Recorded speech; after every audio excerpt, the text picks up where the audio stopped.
Hello everyone, welcome to my YouTube channel education hub BD. আপনারা সকলে ষষ্ঠ গণবিজ্ঞপ্তির প্রাথমিক বা চূড়ান্ত সুপারিশের জন্য অধীর আগ্রহে বসে আছেন। আপনাদের সকলকে জানাতে চাই, আমার মতে 17 আগস্ট থেকে 21 আগস্ট অর্থাৎ রবিবার থেকে বৃহস্পতিবারের ভিতরে আপনারা যে কোনো একদিন রেজাল্টটি পেয়ে যাবেন। আমি আমার অন্তঃস্থল থেকে সবার জন্যে দোয়া করব যেন আপনারা আপনাদের পছন্দের প্রতিষ্ঠানে সুপারিশপ্রাপ্ত হন। আপনারা অনেকে কমেন্ট বক্সে জানিয়েছেন যে স্যার, আমি 40 থেকে 50-এর ভিতরে মার্ক পেয়েছি, আমার কি চাকরি হবে, আমি কি সুপারিশপ্রাপ্ত হব? আজকে সেই কোশ্চেনটারই অ্যান্সার দিব এই ভিডিওতে। আপনি যদি এই ভিডিওটি প্রথম থেকে শেষ পর্যন্ত দেখেন, তাহলে আপনি জেনে যাবেন যে আপনি সত্যিই সুপারিশপ্রাপ্ত হবেন, আপনার সুপারিশপ্রাপ্ত হওয়ার চান্স কেমন, কতটুকু, কিভাবে হবেন এবং না হলে কেন হবেন না। আপনারা সকলে জানেন যে শিক্ষক নিবন্ধনের সুপারিশপ্রাপ্ত হওয়া হলো প্রথম ধাপ, তারপর থেকে এমপিওভুক্ত হওয়া পর্যন্ত অনেকগুলো ধাপ থাকে। আমার এই চ্যানেলে যদি আপনি সাবস্ক্রাইব করে রাখেন, তাহলে দেখা যাবে আমি এমপিও ভুক্তি হওয়া পর্যন্ত আপনাদেরকে সকল কার্যক্রমের ভিডিও সিকোয়েন্স ওয়াইজ দিতে থাকবো, যাতে আপনি উপকৃত হবেন এবং আপনাদের এমপিওভুক্ত হওয়াটা অনেক ইজি হয়ে যাবে। তাই আপনাদের সকলের কাছে একটাই প্রার্থনা থাকবে যে আমার এই ভিডিওটি দেখে আপনার যদি ভালো লাগে তাহলে আমার চ্যানেলটিতে সাবস্ক্রাইব করে দিবেন এবং আমার ভিডিওতে লাইক করে দিবেন। তাহলে দেরি না করে চলুন আমরা জেনে নিই যে আপনি আসলে সুপারিশপ্রাপ্ত হবেন কি হবেন না। আমরা মেন ভিডিওতে চলে এসেছি, তাহলে আমরা চলে যাই এবং আমরা দেখি যে কোনটা কিভাবে হবে, আপনি সুপারিশপ্রাপ্ত হওয়ার চান্স কেমন আছে এবং আপনি হবেন কি হবেন না। প্রথম প্রশ্নটা হলো 40, 42 বা 45 পেয়েছি, আমার কি চাকরি হবে? উত্তর হলো হ্যাঁ, হতে পারে, তবে নির্ভর করবে কয়েকটি বিষয়ের উপর। আসুন আমরা বিষয়গুলো জেনে নিই। প্রথমটি হলো পদের সংখ্যা বনাম উত্তীর্ণ প্রার্থী। প্রতিটি বিষয়ে নির্দিষ্ট পদ, শূন্য পদ থাকে। যদি পদের চেয়ে উত্তীর্ণ প্রার্থী বেশি হয় তাহলে সবার চাকরি হবে না। আপনারা একটা ইজি জিনিস ভাবুন যে আপনার শূন্য পদ আছে 10টা, আপনারা পাশ করেছেন 15 জন। এখন যেভাবে আপনারা চাকরির জন্য অ্যাপ্লাই করেন না কেন, যে প্রতিষ্ঠানই দেন না কেন, আপনার 5 জনের চাকরি কোনো না কোনোভাবে হবে না, কারণ আপনারা পাশ করেছেন 15 জন, যেখানে শূন্যপদই আছে 10 জনের। তাই আমি বলবো যে যেসব সাবজেক্টে আপনার হচ্ছে মানুষ ভাইবা উত্তীর্ণ প্রার্থীর সংখ্যা আপনার শূন্যপদের থেকে বেশি, সেখানে একটু রিস্ক থাকবে চাকরি পাওয়ার জন্যে। তাহলে চলুন আমরা পরের বিষয়টি জেনে নিই। এখানে একটা উদাহরণ দেওয়া আছে, যেমন বাংলা বিষয়ে যদি 4200টি পদ থাকে, ফাঁকা থাকে, কিন্তু পাশ করেছে 5000 জন, তাহলে এখানে দেখা যাচ্ছে যে 800 জন কোনো না কোনোভাবে চাকরি পাবেন না। আবার একটা কথা হলো, পদের সমান বা কম প্রার্থী পাশ করলে সবার চাকরি হওয়ার সম্ভাবনা প্রায় 100%। আমি আগের উদাহরণটা এবার বলি। যেমন আমি বললাম যে কোনো বিষয়ে যদি 10টি পদ থাকে এবং 15 জন পাশ করে, তাহলে যেমন 5 জনের চাকরি হবে না, তেমন যদি 10 জন পাশ করে এবং 10 জনের শূন্য পদ থাকে এবং 10 জন যদি পাশ করে থাকে, তাহলে আপনারা এখানেই বুঝতে পারছেন যে এখানে শতভাগ আপনার চান্স পাওয়ার সুযোগ আছে। অনেকে বলেছেন যে নম্বরই একমাত্র ফ্যাক্টর কিনা, যে আমি যা নম্বর পেয়েছি তার উপরে কি আমার চাকরি নির্ভর করে? অন্য কোনো চাকরির ক্ষেত্রে সেটা নির্ভর করতে পারে, কিন্তু শিক্ষক নিবন্ধনের জন্য এর ভিতরে কিছু কাহিনী আছে।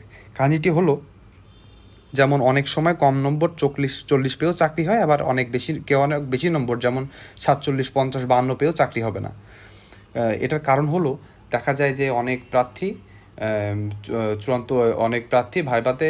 ভাইবা উত্তীর্ণ হওয়ার পরে যখন তারা সনদ পায়, তখন তারা দেখতে পায় তাদের মার্ক খুবই নিম্ন পর্যায়ে আছে। তারা তবুও যেসব প্রতিষ্ঠানে বেশি প্রতিযোগিতা থাকে, যেমন শহর, জেলা, বিভাগীয় পর্যায়ের যেসব প্রতিষ্ঠান আছে, সেগুলোতে তারা চয়েস দিয়ে ফেলে। আপনার মার্ক কম এবং আপনি যদি বেশি প্রতিযোগিতামূলক প্রতিষ্ঠানে আপনি যদি অ্যাপ্লাই করেন, তাহলে অবশ্যই সেখানে কম্পিটিশন বেশি হবে, আপনি মার্ক কম পাওয়ার কারণে আপনার চাকরি হবে না। এই জন্য দেখা যায় অনেকে 40 পেয়েও চাকরি পায়, অনেকে 50, 52 পেয়েও চাকরি পায় না। তাই আপনি যেভাবে সাজিয়েছেন আপনার স্কুল বা কলেজের লিস্টটি, সেটি আপনি বারবার দেখুন। আপনি যদি আপনার মার্কের উপর ডিপেন্ড করে সাজান, তাহলে খুবই ভালো। যেমন আপনি যদি প্রথম সারির দিকে নাম্বার থাকে, যেমন আপনি 70, 75, 80 পেয়েছেন, তাহলে আপনি জেলা, বিভাগীয়, শহরে দিতে পারেন। কিন্তু আপনার মার্ক যদি থাকে 40 থেকে 50-এর ভিতর, তাহলে আপনাকে খুব সতর্ক থেকে আপনাকে চয়েস দিতে হবে। আপনার চেষ্টা করতে হবে গ্রাম্য অঞ্চল, পাহাড়ি, আপনার যদি চাকরিটা খুব দরকার হয়, তাহলে পাহাড়ি, খাল, বিল, এরকম অনেক এলাকা আছে যেখানে মানুষজন কম যেতে চায়, যেখানে প্রতিযোগিতা কম হবে, সেখানে যদি আপনি অ্যাপ্লাই করে থাকেন, তাহলে আপনার চাকরি হয়ে যাবে। এবং পক্ষান্তরে বলা যায় যে যেসব সাবজেক্ট আছে যেখানে আপনার পাস করেছে কম কিন্তু শূন্যপদ বেশি, তাদের তো 100%ই চান্স হবে, কারণ তারা যদি ইয়েস অপশানটি চালু করে রাখে তাহলে যে কোনো একটা অপশান পাবেই। আর আপনাদের সকলকে জানাবো, আপনাদের যদি প্রতিষ্ঠান চয়েসও না হয়, আপনি যদি বেকার থেকে থাকেন, আপনি প্রতিষ্ঠানে জয়েন করবেন। আপনারা জানেন যে এনটিআরসিএ সার্বজনীন বদলি, অথবা আমরা যারা এনটিআরসির মাধ্যমে জয়েন করতেছি তাদের বদলির একটা সুযোগ করে দিচ্ছে। আপনি 2 বছর চাকরি আপনার পূর্ণ হলে আপনি অ্যাপ্লাই করতে পারবেন। তাই আমি বলবো যারা বেকার বসে আছেন তারা যে কোনো প্রতিষ্ঠানে পেলেই কষ্ট করে হলে 2 বছর চাকরিটা করবেন, তারপরে আপনি আপনার প্রতিষ্ঠান বা আপনার পছন্দের প্রতিষ্ঠানে আপনি চলে আসতে পারবেন বদলির মাধ্যমে। তাহলে সর্বশেষ একটা কথাই জানবো যে শেষ কথা হলো একটাই, যে নম্বর, সঠিক প্রতিষ্ঠান নির্বাচন এবং বিষয়ভিত্তিক প্রতিযোগিতা বিশ্লেষণ, এই 3টি সমন্বয়ে চাকরি পাওয়ার মূল চাবিকাঠি। আমরা তো নম্বর এবং সঠিক প্রতিষ্ঠান নির্বাচন সম্পর্কে জানলাম। বিষয়ভিত্তিক প্রতিযোগিতা বিশ্লেষণ বলতে এখানে বোঝানো হয়েছে, দেখুন আইসিটিতে পাশ করেছে 2400 থেকে 2500 এবং শূন্যপদ আছে 3000-এর কাছাকাছি। এখন আপনি বুঝতে পারছেন আপনার চাকরিটা হবে, আপনি 40 পেলেও হবে, আপনার 80 পেলেও হবে। এখন আপনি যদি 40 পেয়ে সব ভালো ভালো প্রতিষ্ঠান দেন, তাহলে অবভিয়াসলি আপনার চাকরি না হওয়ার চান্সেস থাকবে, যদি না আপনি হ্যাঁ ইয়েস অপশান চালু না করে দেন। তাই আপনাকে আপনার সাবজেক্ট অনুযায়ী, আপনার সাবজেক্টের মেরিট লিস্ট অনুযায়ী সাজাতে হবে। আপনি যদি সেভাবে সাজিয়ে থাকেন তাহলে অবশ্যই আপনার চাকরি হবে। তাই আমি বলবো হতাশ হবেন না, আপনার চাকরি হবে। আপনি অপেক্ষা করে থাকুন এবং সৃষ্টিকর্তার কাছে দোয়া করুন, আপনার চাকরি অবশ্যই হবে।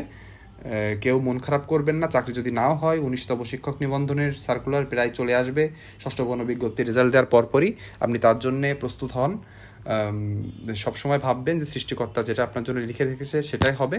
আজকে এই পর্যন্তই। আপনারা এই ভিডিওটি থেকে উপকৃত হয়ে থাকলে আমার ভিডিওতে একটি লাইক করে দেবেন এবং আমার এই ভিডিওটি যদি ভালো লেগে থাকে এবং আমার চ্যানেলটি ঘুরে দেখবেন, আমার চ্যানেলটি যদি ভালো লেগে থাকে তাহলে সাবস্ক্রাইব করে দিবেন। আজকে এই পর্যন্তই, সবাই ভালো থাকবেন, ধন্যবাদ।